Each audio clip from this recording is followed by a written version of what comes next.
1 year update. I, 32 male, am in love with my former sister-in-law, 27 female. Hello everyone. I've had quite a few people ask me for an update concerning my post here. So I figured I'd do one. OG post. It has nearly been a year since my former sister-in-law, Sylvia, decided to begin dating. For anyone not familiar with the story, a quick too long did not read. I have 2 children and had been married to her sister, my ex-wife. A combination of cheating, drug abuse, and child abuse ended that relationship. The ex ran off to another state with her lover. I remained on good terms with her family as they all took my side. Sylvia and her late husband became very close to me, but we tragically lost him to a workplace accident. Sylvia in the years following that became close as our daughters are best friends, and eventually she and I both developed romantic feelings for each other. A year later and we are living together and I couldn't be happier. We're currently living together and are in the market for a new home. Our children are really benefiting from having 2 parents around to care for them. Our daughters have begun to call each other sisters and my son is accepted in the same way. They're basically just normal siblings. It is interesting with my son. When he is talking to his friends or teacher he refers to Sylvia as his mom, but when calling her or talking to her he still calls her auntie, and our daughters are the same as I am uncle. It confuses some people we meet, but it's always an interesting story to tell. We haven't had much contact with my ex-wife since my last post, though from what we hear she's doing much better. Has a halfway decent job, a boyfriend, and is keeping clean. I don't like to think about her being reintroduced into my children's lives, but if she continues to be a clean and well-rounded person, it will make it much harder for me to deny her visitation should she seek it. Not just from a legal standpoint, but from a moral one as well. Neither Sylvia and I look forward to that day, but the worries seem way off. Her parents have stopped their prodding into our business and haven't tried to force the ex back into our lives as we feared. Our kids spend the weekend with them now as my 2 were already doing that beforehand. So Sylvia and I get to spend Friday night and most of Saturday to go on dates and have some alone time. Our mutual friends were all pretty surprised by this and have been very supportive as well. They try to be polite and not mention my ex-wife, but every so often it does come up. Mostly everyone is just happy that we've found happiness together.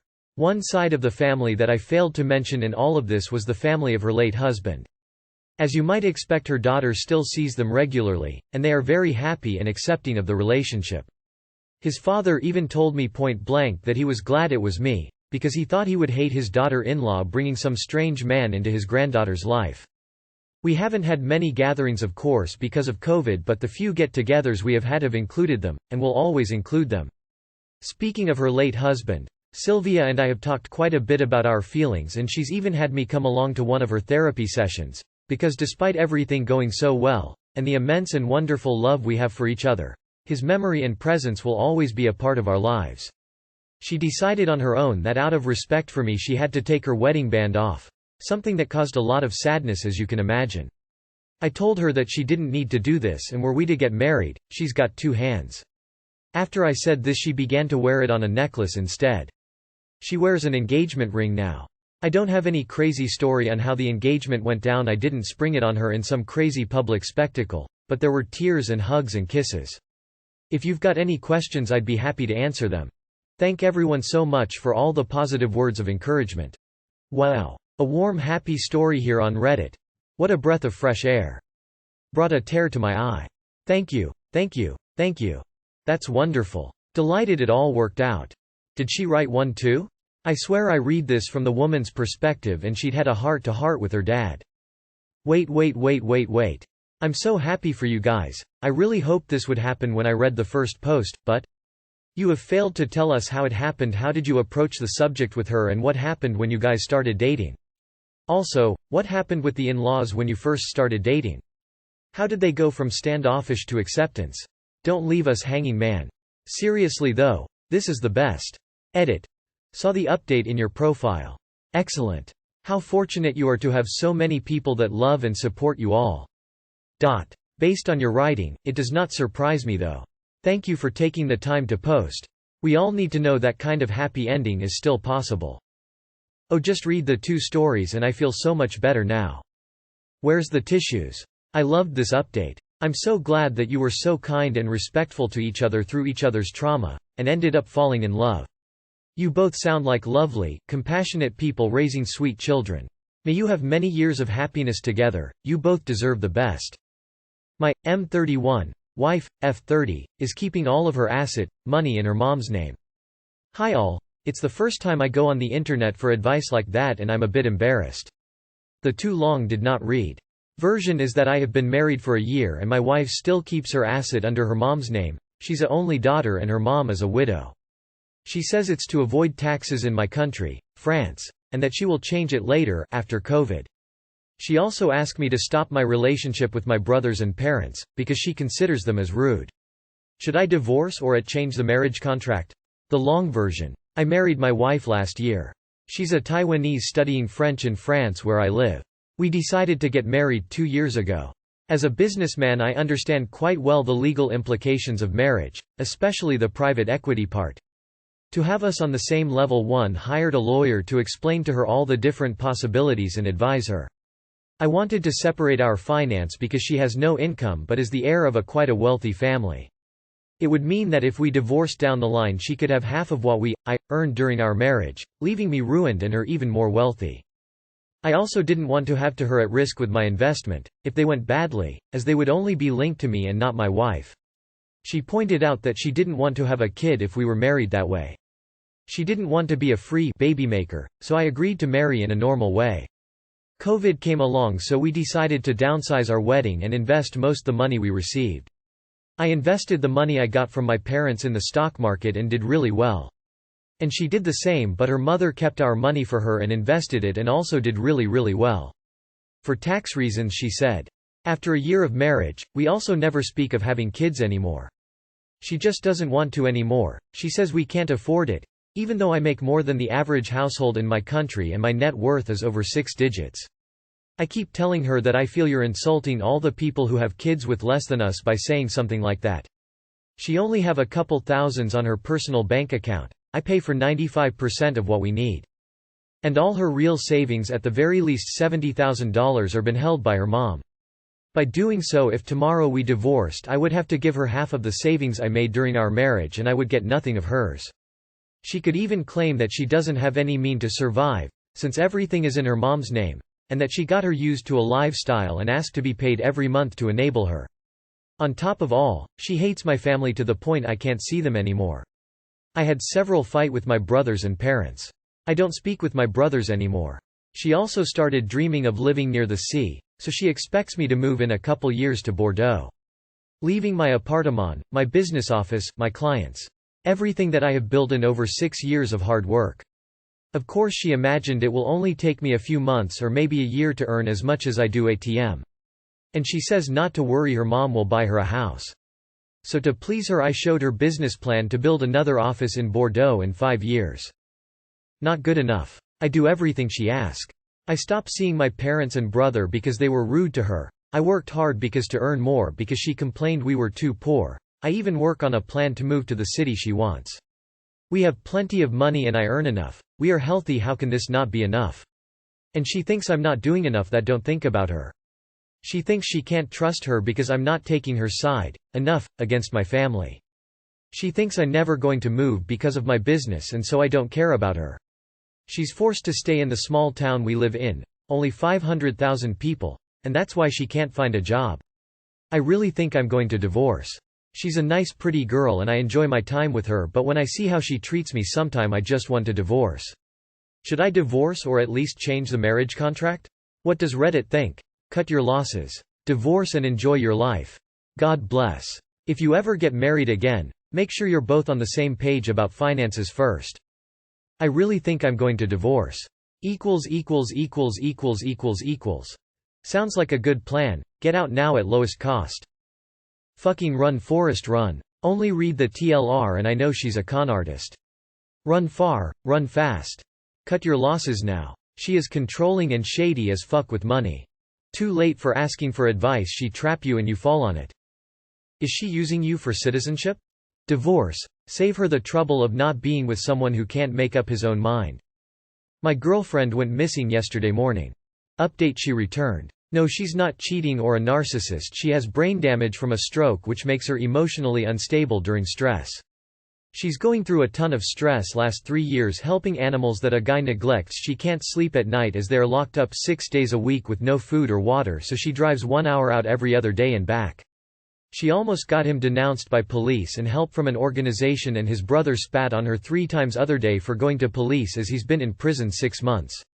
And people saying she made mistakes by not denouncing him earlier, and stress with fence we paid €800 for so animals can be free from locked up. He changed the lock so now she can't help them.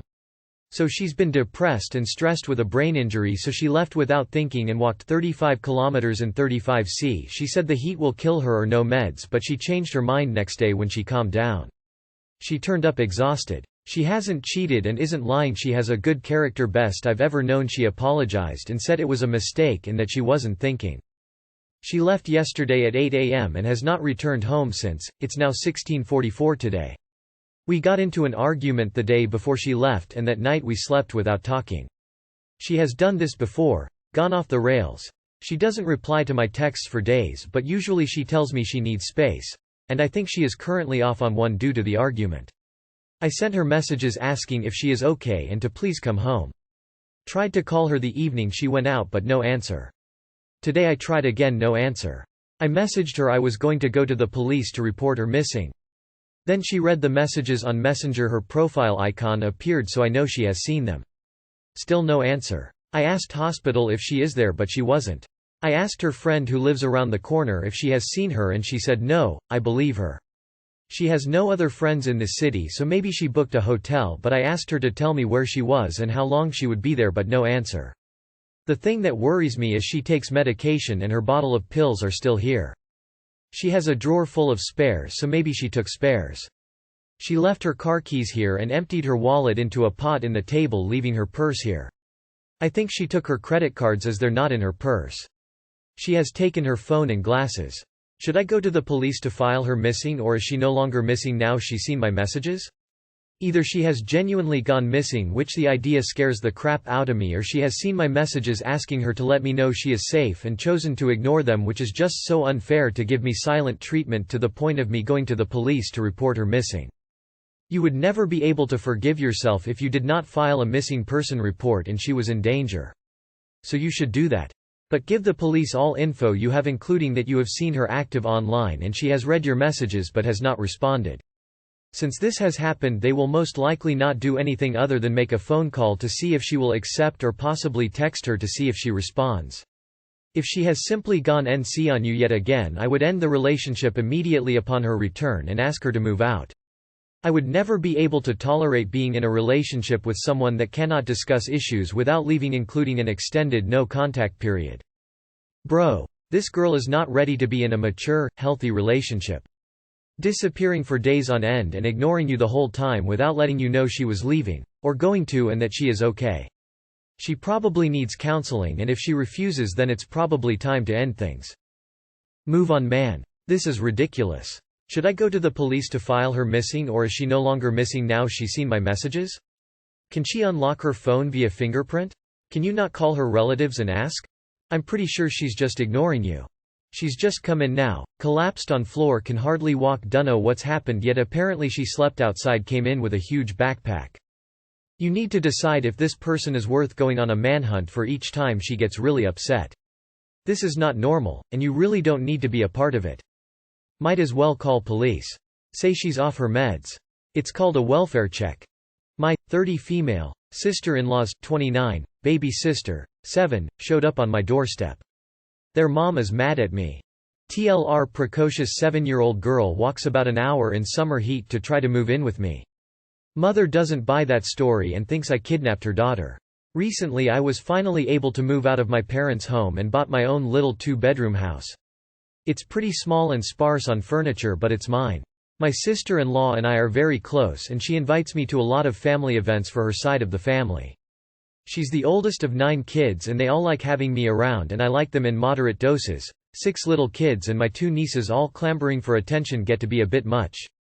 About 2 weeks ago they had a barbecue at Sil's mom's house, and since I just moved into my own home I was talking about it a lot. I mentioned the features of the house and where it was. Pretty sure I said the address a few times. A couple of the kids asked if they could see the house, and I said maybe we could have a barbecue there sometime. They seemed happy with that answer and went back to playing.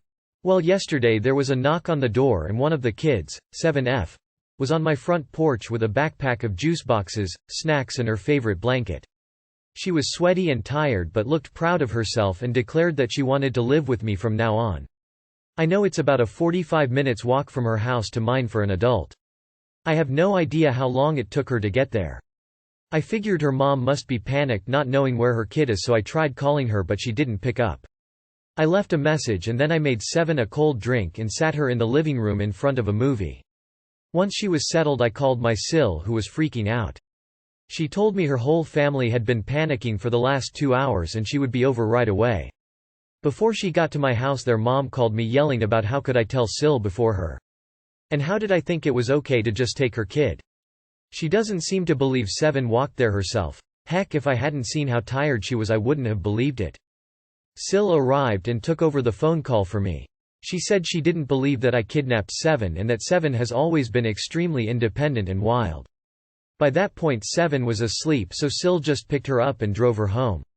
I've been told that I'm not allowed at their house anymore and their mom is considering calling the police on me. She hasn't yet because her husband and my Sil both say they believe me and that she's still just upset about the whole thing. Honestly, I'm kinda impressed 7 made it all that way and I think it would be wise to give them some space for a while. I am a little worried 7 will do it again and possibly get hurt, but I don't know what I can do about that. Should I just leave the situation to Sil? Should I try apologizing to her mother? You tell her go ahead and call the police. Maybe CPS should be asking how long it was before it was noticed a 7-year-old was gone. Also, security cameras would prove she walked herself. Honestly, you don't have anything to apologize for. But what could make a 7-year-old so determined to leave their parents' house to move that they would walk an hour in the summer heat? There must be something going on there that Sil, 7, is having an issue with. Mill is mad and turning it on you because you would have had every right and reason to call the cops, CPS, on her for not knowing where her 7-yo was for that long. Did they even call the police when they realized she was missing? If they had been searching for her for 2 hours, why hadn't you received a call about it? Some things aren't adding up there. I would keep an eye out for 7-yo and ask her and her siblings if everything is okay at home. Apologize for what? Having a house? Giving her daughter shelter and a cold drink before they came for her? Maybe she should apologize for letting 7 unsupervised. I think she is trying to shift the blame on you. Like, 7 could have been hurt or kidnapped or something because she was unsupervised and got out. Bring up the phone record where you tried calling the girl's mother. Tell her you would love for her to call the cops and then explain to them and CPS how she lost her child for 2 hours and never called the police then. I think giving them space is the best choice here. There is just nothing good that you can do that would help the situation long term. Show them the front door security cams and call CPS for neglect. Tell her to go ahead and call CPS. Tell her maybe someone needs to question why a 7-year-old feels the need to run away from home and attempt to go live with her aunt, and why no one noticed she was gone.